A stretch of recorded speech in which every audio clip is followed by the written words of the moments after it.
রাজ্যের নেওয়া সিদ্ধান্তের ওপর এবার স্থগিতাদেশ দিল কলকাতা হাইকোর্ট।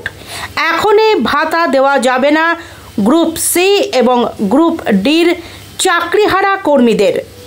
শুক্রবার সকাল 11টা নাগাদ অন্তর্বর্তী স্থগিতাদেশ দিল কলকাতা হাইকোর্ট। বিচারপতি অমৃতা সিং জানিয়েছেন, 26শে সেপ্টেম্বর বা আদালত পরবর্তী নির্দেশ না দেওয়া পর্যন্ত ভাতা দিতে পারবে না রাজ্য সরকার। প্রসঙ্গত উল্লেখ করা যেতে পারে 2016 সালের এসএসসি প্যানেলে থাকা প্রায় 26,000 জনের চাকরি বাতিল করার নির্দেশ দেয় সুপ্রিম কোর্ট। এই 26,000-এর মধ্যে রয়েছেন গ্রুপ সি এবং গ্রুপ ডির কর্মীরাও। গত মে মাসে রাজ্য সরকার সিদ্ধান্ত নেয় যে চাকরিহারা গ্রুপ সি এবং গ্রুপ ডির কর্মীদের প্রতি মাসে 25,000 এবং 20,000 টাকা করে ভাতা দেওয়া হবে। রাজ্য সরকার যে গ্রুপ সি এবং গ্রুপ ডি কর্মচারীদের যে ভাতা ইন্টারিম রিলিফ হিসেবে দিতে চেয়েছিলেন সেটি অন্তর্বর্তীকালীন স্থগিতাদেশ দিয়েছেন এবং 26শে সেপ্টেম্বর পর্যন্ত সেই স্থগিতাদেশ দিয়েছেন। ইন দ্য মিনওয়াইল রাজ্য সরকারকে 4 সপ্তাহের মধ্যে এফিডেভিট দেবেন তারা, এফিডেভিটের অপোজিশন আকারে। আমরা তার উত্তরে এফিডেভিট রিপ্লাই দেবো 2 সপ্তাহের পরে, 2 সপ্তাহের মধ্যে, এবং তারপরে ম্যাটারটি লিবার্টি টু মেনশন করেছেন, অর্থাৎ তারপরে ম্যাটারটি আসবে। অর্থাৎ যে রাজ্য সরকার যে ঘোষণা করেছিল গ্রুপ সি এবং গ্রুপ ডি এমপ্লয়ীদের ইন্টারিম রিলিফ হিসেবে যে ভাতা দেবেন মাসে 20,000 এবং 25,000 আকারে, সেটির অন্তর্বর্তীকালীন স্থগিতাদেশ দিয়েছেন মহামান্য বিচারপতি অমৃতা সিং। আপনাদের মতে এই সিদ্ধান্ত কেন বেআইনি ছিল? দেখুন, তার কারণ এই যে গ্রুপ সি এবং গ্রুপ ডি যে নিয়োগ হয়েছিল বিভিন্ন স্কুলগুলোতে রাজ্যে, সেই স্কুলগুলোতে নিয়োগের ক্ষেত্রে পর্বত প্রমাণ দুর্নীতি হয়েছিল বলেই সেটি কিন্তু মহামান্য সুপ্রিম কোর্ট সেটি বাতিল করেছিল।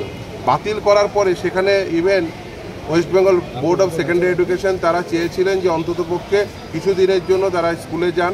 সেই ক্ষেত্রেও সুপ্রিম কোর্ট বলেছিলেন যে না, তারা স্কুলে যেতে পারবেন না, তার কারণ এই গ্রুপ সি এবং গ্রুপ ডি নিয়োগের ক্ষেত্রে সর্বোচ্চ পরিমাণ দুর্নীতি হয়েছে এবং এই দুর্নীতির পরিমাণ অনেক বেশি। যারা সাদা খাতা জমা দিয়ে গ্রুপ সি এবং গ্রুপ ডি এমপ্লয়ি হিসেবে ঢুকলেন তাদের কাছ থেকে টাকা আদায় করার, অর্থাৎ মাইনে হিসেবে যে টাকাগুলো পেয়েছিলেন সেই টাকাগুলো ফেরত দেওয়ার নির্দেশ ছিল। এতদ সত্ত্বেও তারা টাকা ফেরত দেওয়ার বদলে, রাজ্য সরকার টাকা ফেরত নেওয়ার বদলে মাসে মাসে তাদেরকে ইন্টারিম রিলিফ হিসাবে 20,000 এবং 25,000 দেওয়ার বন্দোবস্ত করেছিলেন। এটা একেবারেই যায় না। আমাদের বক্তব্য খুব পরিষ্কার ছিল যে আমরা বঞ্চিত চাকরি প্রার্থী, আমাদের ওয়েটিং লিস্টে নাম ছিল, আমরা বঞ্চিত হলাম, আমরা আবার ফার্দার বঞ্চিত হব। যদি ভাতা দিতেই হয় তাহলে 31 লক্ষ ক্যান্ডিডেটকে কেন নয়, ভাতা দিলে প্রত্যেককে দাও, না হলে ওই সাদা খাতার যে জমা দিয়ে যারা শিক্ষকতা পেল বা শিক্ষাকর্মী হলো, এক্ষেত্রে ডিসিশনটা ছিল শিক্ষাকর্মীদের জন্য, সাদা খাতা জমা দিয়ে যারা group C group D employee হলো তাদেরকে কেন টাকা দেওয়া হবে বলে আজকে সেই আর্গুমেন্টের উপর ভিত্তি করে আপনারা শুনেছেন সেই আর্গুমেন্ট হয়েছে।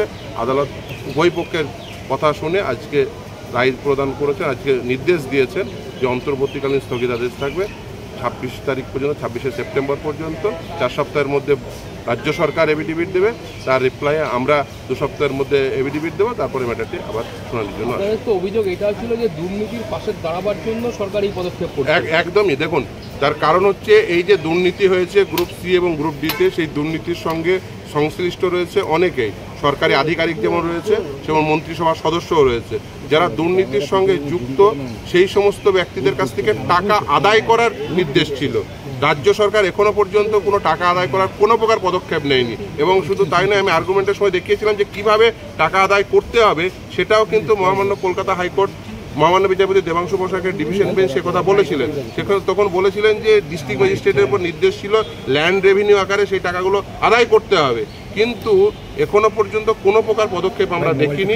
উল্টে তাদেরকেই টাকা দেওয়ার বন্দোবস্ত করা হচ্ছে, যেটা কোনোভাবেই কাঙ্ক্ষিত নয়, যেটা দেওয়া যায় না। তার কারণ এই টাকা হলো জনগণের টাকা, জনগণের কাছ থেকে কর হিসেবে যে টাকা পান রাজ্য সরকার, সেই টাকার এইভাবে অপব্যবহার করতে পারে না। আসলে এটা ছিল যে ওদেরকে এই টাকা দিয়ে ওদের মুখ বন্ধ করতে চাইছেন। তার কারণ সিবিআইয়ের উপর একটি নির্দেশ ছিল, সিবিআইয়ের উপর নির্দেশ ছিল যারা এই দুর্নীতির সঙ্গে যুক্ত, বিশেষ করে এই সাদা খাতা জমা দিয়ে যারা পেয়েছেন, এক্সপায়ারি অফ দ্য প্যানেলে যারা পেয়েছেন, তাদেরকে প্রয়োজনে সিবিআই কাস্টোডিয়াল ইন্টারোগেশন করতে পারে।